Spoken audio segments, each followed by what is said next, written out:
The first and the foremost reason is the lack of knowledge of the various features that are available in the existing LMS on part of the LMS administration.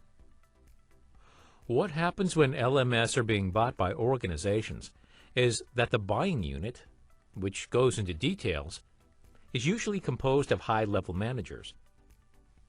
The administrator's role would be minimal.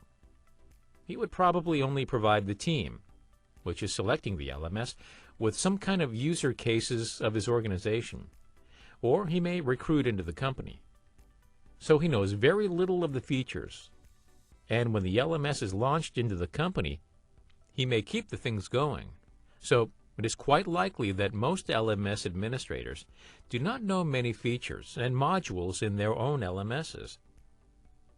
For example, the Skills and Competency module is one of the favorites and common features that administrators know nothing about, though it is quite a useful module. It's just that they don't know about it. Another reason is that usually LMS vendors conduct training for the staff in the client companies. But these trainings are, in my opinion, usually crash courses. Lots of knowledge is crammed into 2 or 3 day workshops, and the administrators just don't have the chance to absorb it all, and are therefore not trained properly. They have a lot of online support in terms of manuals and other materials, but the fact remains that they are not properly trained. The third reason is that some features are pretty complex.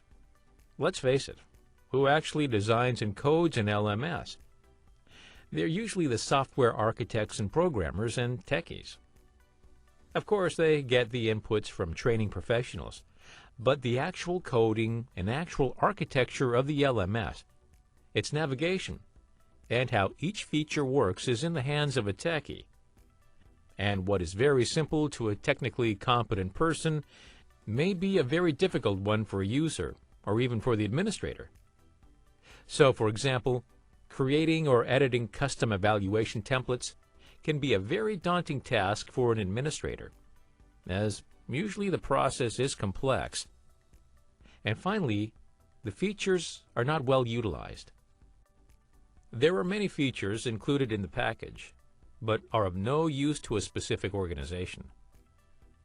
For example, the vendor management module, which most LMSs contain, is essentially for managing and outsourcing services in the training and development domain.